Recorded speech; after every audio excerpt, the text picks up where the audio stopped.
Jimmy Dore. Jimmy Dore. Oh, Jimmy Dore. So Jimmy Dore is out there going full anti-vaxxer. I mean, we've seen his turn to the reactionary online right over the past few months. Earlier this year, I did a video about how he just let a Boogaloo boy come on his show and spread the idea that the Boogaloos are, right there, arm in arm with Black Lives Matter, and they're not a right wing group at all, when that's not true. You can check out that video on my channel. But Jimmy Dore out there is now doing the full on turn to the anti vaxxer movement. Whether he actually believes this or this is his way of getting those people to watch his show. There's big money in there. You've seen all these pseudo leftist types really reach out to the reactionary online viewers over the past year or so, really. But here's Jimmy Dore's latest turn now to the anti-vaxxer movement. And YouTuber Sean Vids, he put together this great hour-long piece looking through Dore's turn to the anti-vaxxers.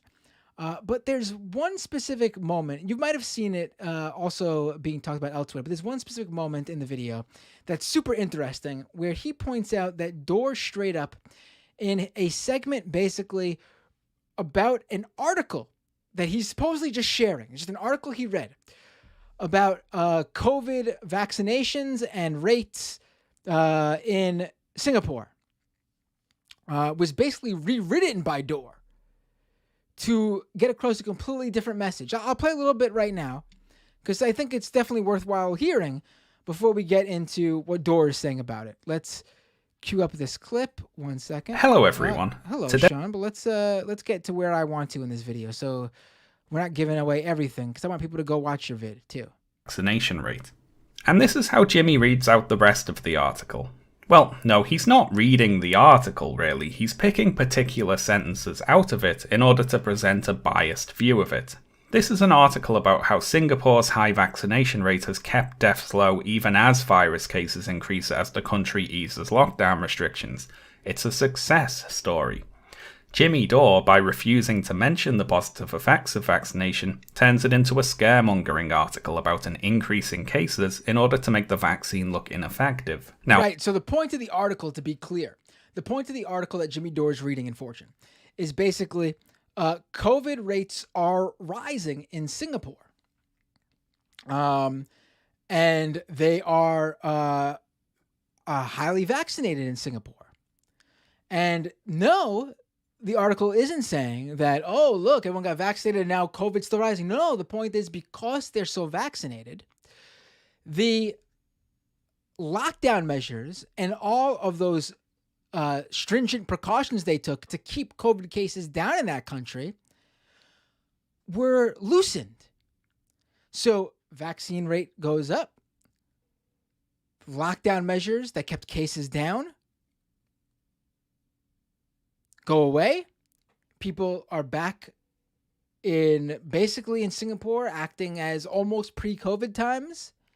So naturally, cases, because they're all still unvaccinated there, and yes, in some cases, there's breakthroughs where people with the vaccine can still get COVID, even though symptoms, much less. Chance of losing their life from COVID, much less. But, this all is something that people expected.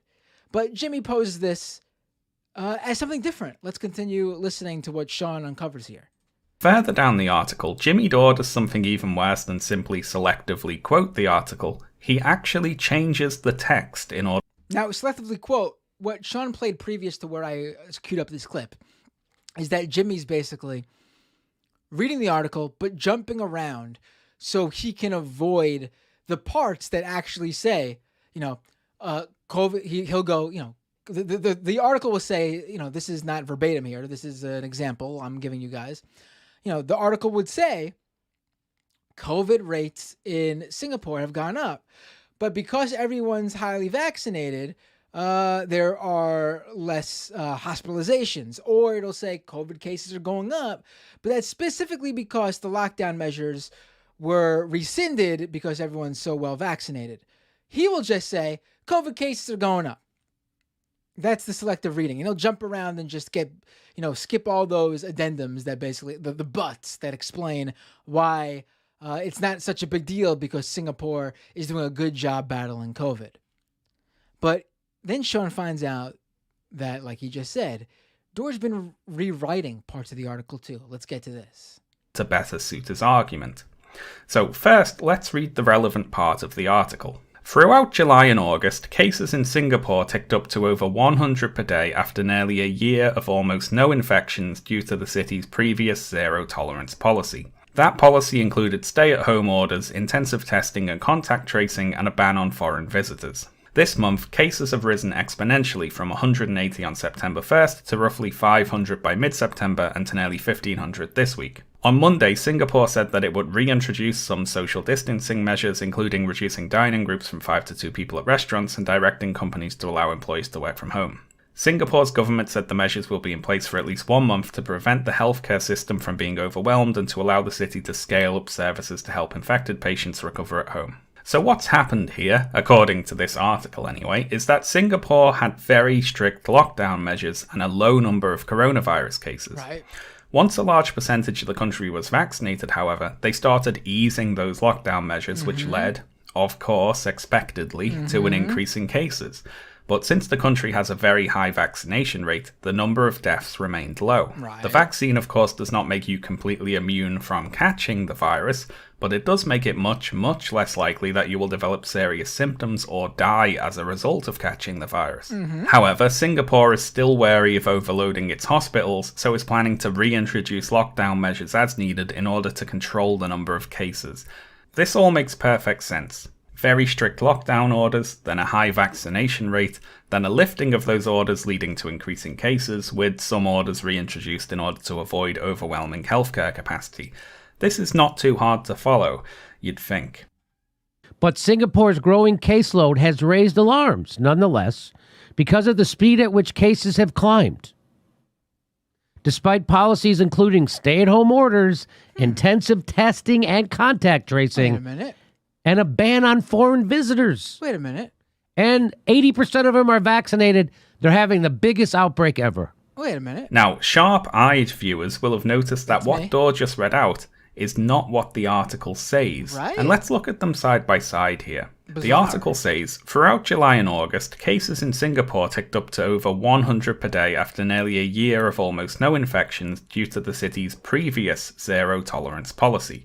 Emphasis on the word previous there. Then it goes on to say that policy included stay-at-home orders, intensive testing, and so on. Jimmy Dore's text says the speed at which cases have climbed despite policies including stay-at-home orders, intensive testing, and so on. He snips out the sentence, making it clear that these policies were the previous policies, the policies that were lifted, and he puts the word despite in there. Now, the word despite is not in this paragraph in the original article, and this makes it seem like these policies are current, ongoing policies. It doesn't make it seem. I mean, to not to add anything to Sean's great work, but despite putting despite in there, it literally does say that. Not seem. It does that. Rewriting what the article says to make it say something different. Now, I'd like to pause here and ask a question to any fans of Jimmy Dore's content that might be watching this video. Now, I know that the response to me saying Jimmy Dore produces anti-vaccine content will be to say, no he doesn't. Dore doesn't directly tell anyone not to get the vaccine. He got the vaccine, and he says that you can get the vaccine if you like. He's not anti-vaccine, he's just asking questions. He's just got some concerns. He's just reporting the vaccine news. Now, my question is, if this was true, if Jimmy Dore really was just innocently asking questions and provoking debate, why does he need to lie? Exactly. Again, I really want to stress here that by changing that, he's basically changing the article to say that the uptick in the COVID rates happened while they were still doing intensive testing, contact tracing, ban on foreign visitors, and stay-at-home orders, when in fact the article says the opposite, that they were doing those things, and when they were doing those things, the cases were very low. When they stopped doing those things, that's what caused the uptick in cases that Jimmy Dore is now doing a news item on. Just want to make that as clear as possible. Well, this video from Sean, this great video, you should go watch the rest. Again, it's a full hour long. I'm not gonna take his, not gonna take the thing away from him. You should go check that. Take his views away from him. Check that out for sure. But here is When we originally all right. So Jimmy Dore has addressed this information now because this, like I said, this video went viral. It got around. I think it has a couple 100,000 views.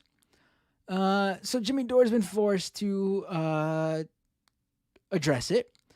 And Jimmy Dore, as the broadcast, the news, the truth teller and newsman that he is, he goes out there and he makes correction, accepts culpability, says that, you know, the responsibility of this stuff lies with me.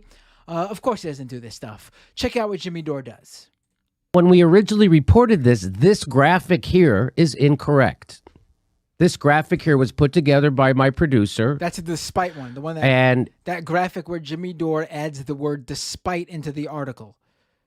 he joined together two sentences that didn't go together, and he added a word, despite. So if you're going to add a word, you have to put brackets around it so people know you've added a word and it wasn't in the source text. He didn't do that. I would also argue that that still completely changes the purpose.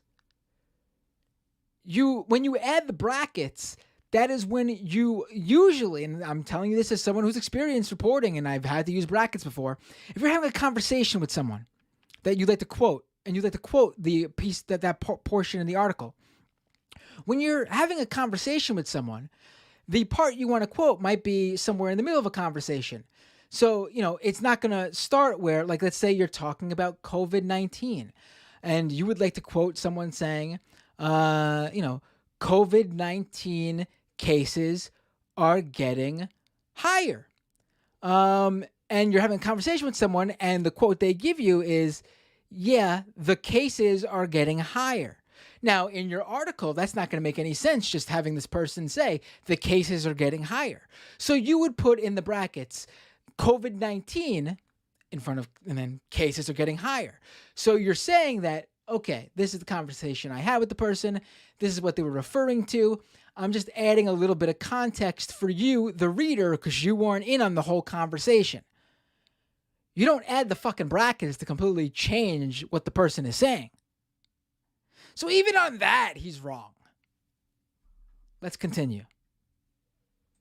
And then he changed the tense of these two words to make it fit syntactically or grammatically with the rest of the sentence. Now, you could combine two sentences, but you have to put a ... and then so people know that you're jumping ahead. And so, but that didn't do that.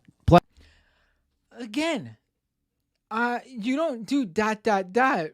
and take out important information that's needed to accurately give what comes after the ... Like, he doesn't get it at all. I've done the ... before too. And that's when, someone is, this is an example. Let's say someone is listing things. And then they say, and all those things did this. You're not going to list the 20 things that they gave you in your quote, in your piece. You'll list maybe 2 or 3 of them. And then you do ... and say, they all did this. You don't go, you don't do ... and remove important information that completely would distort what comes after the ... if it was removed. Unbelievable. That was supposed to be a period, and he put a comma. And then he put this, and it actually changed the meaning of this sentence. Yeah, that's what happens when you add things and remove things. It didn't mean what. So, by the way, doesn't change. So I have to cover that, right? Because that was fucked up. And I didn't know about that. I had to trust my producer that we went over the story. He put it together. I had no idea he was going to take two sentences, jam them together, and add a word without putting it in a bracket. So I had no idea when I did this segment originally that had happened. That was done by my producer who put it together. I've been a producer for shows like Jimmy. In fact, I spent 5 years at the Majority Report with Sam Cedar. Never did anything like that. Sam never had to worry about me doing anything like that. I would never have the idea of doing anything like that. Because who I am, but also I would say for people who maybe aren't in the political world, who are just, producers, I would say B, you wouldn't do that if the guy running the show, the guy running the whole thing, wasn't looking for that type of shit. Asked him why he did it, and he didn't really have a good excuse. He said, I was in a hurry, I got sloppy, and I'm stupid. Unfortunately, he can't be with us anymore because I can't have someone on like that who's sloppy, stupid, and does something like that. And so, unfortunately, he's no longer with us. So someone's paid a price for this. So, but Singapore's growing caseload has raised alarms nonetheless because of the speed at which cases have climbed. And there's a period. And he put a comma, and then he jumps down to here. The policy included, and then he then he said, despite policies including stay at home. That is not accurate. And then he didn't put the brackets, and then, so that was wrong. And that was effed up. And the reason why we're correcting that is because it was brought to my attention, and I figured out that actually happened, and I'm correcting it because we have integrity at the show. That's all we have is our word. Again, you're doing a few things here. A, you're completely misrepresenting what would have fixed that. No, the brackets and the ... would not have been okay in this situation. It would not have been okay in that situation. And then B, we now know, according to Jimmy, that he fired the producer responsible for this. This is Jimmy Dore, man of the working class, right? Firing a lowly producer for this mistake? I wouldn't do that. Why would you fire the guy for this? This is a moment where you basically teach them not to do this. I'll guarantee you that it will never happen again due to this on-air correction. If this is if the story Jimmy just told us is true, I would assume this would be a good learning moment. Guarantee the guy would never do this again. If again, this is how things played out. I don't know this producer, but weird that Jimmy would fire him like this. This is for someone who's pro-labor. I mean, this is very weird to throw this on a worker like that. This is a mistake, and the buck stops with Jimmy Dore, honestly. So the fact that it got past him, it's really his problem. I'm going to say this right now. If you are the Jimmy Dore producer who got fired, who lost their job over this, please, please, please reach out to me. If you want to be anonymous, if you want to keep this confidential, I can do that. Reach out to me. If you want to go public and have something to say about it, I can help you do that too. If you are the Jimmy Dore producer who lost his job over this, reach out to me. You can find me on Twitter, @MattBinder. That's really the best way to get in touch with me. You could DM me. You can find my email. It's all there. Get in touch with me. I want to talk with you.